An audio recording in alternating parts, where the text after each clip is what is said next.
அந்த நிகழ்ச்சியில அவங்க குந்தவை குந்தவைன்னு சொன்னாங்க. உடனே அவங்க வீட்ல இருந்திருக்கலான்னு என்னுடைய ஆதங்கத்துல கூறுனேன். நண்பர் சமுத்திரக்கனியும் பேசுனாங்க. சமுத்திரக்கனி யாரிடமும் காசு வாங்கி பேசல, அன்பின் மிகுதியால தான் பேசினாங்க.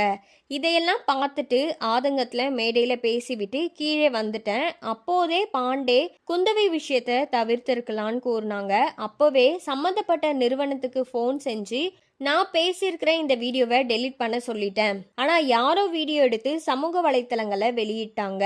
இந்த விஷயத்துல நான் சொன்னது ஒரு பெண்மணிய பற்றி, எனக்கு சம்பந்தமே இல்லாத மூணாவது மனுஷிய பற்றி சொன்னேன். இந்த பிரச்சனையில உள்ள 3 பேரை எடுத்துக்கொண்டா என் அன்பு நண்பர் விஜய், ரெண்டாவது விஜயுடைய மனைவி, சட்டப்படி இன்னும் அவர்களுக்கு விவாகரத்து ஆகல, அது வரைக்கும் விஜய் அவர்களுடைய மனைவி சங்கீதா தான். மூணாவது மனுஷிய பற்றி பேச வேண்டிய அவசியமே இல்லை. ஆனா இந்த மூணாவது மனுஷி த்ரிஷாவை பத்தி நான் பேசினேன்.